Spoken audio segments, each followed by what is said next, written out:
Gerrymandering, Jen, on the issue of gerrymandering is closely linked to voting rights. And you're seeing Democrats in this nation having their districts redrawn, and they're affected, and they cannot fall upon or use the Voting Rights Act right now because it's gutted, the pre-clearance issue. What is the White House doing as it relates to this in the lead up to this vote at the Senate next week?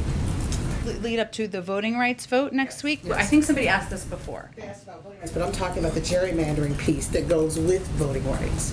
What are we doing about gerrymandering, or what are we doing about the voting rights? Are you leaning in? Is that part of the conversations that the White House is having with senators as it relates to voting rights? Because it all goes hand in hand, and it creates. I just wanted to make sure I understood what your question was, April. Look, the president continues to believe that voting rights is fundamental to people's rights in this country.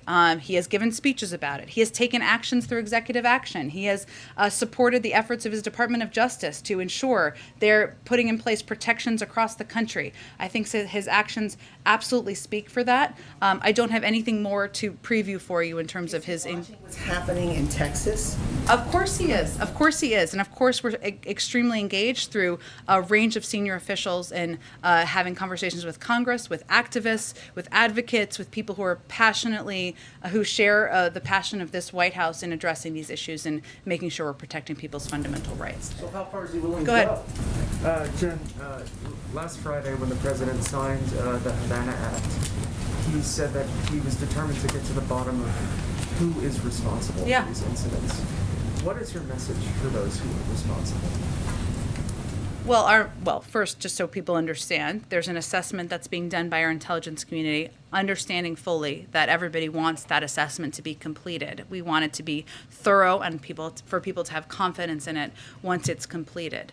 Our message to the, I'm not sure what your question is, sorry.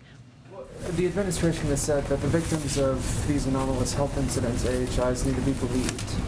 And in the statement that the president put out on Friday, he said he wanted to get to the bottom of, quote, who is responsible. Absolutely, which is what we've been doing and working on in the intelligence community. Right, so on the assumption there is a who, which is what the president said, is there a determination for there to be consequences? Why don't we wait until there's an assessment made, and then we can have a further discussion about what the consequences will be. Go ahead.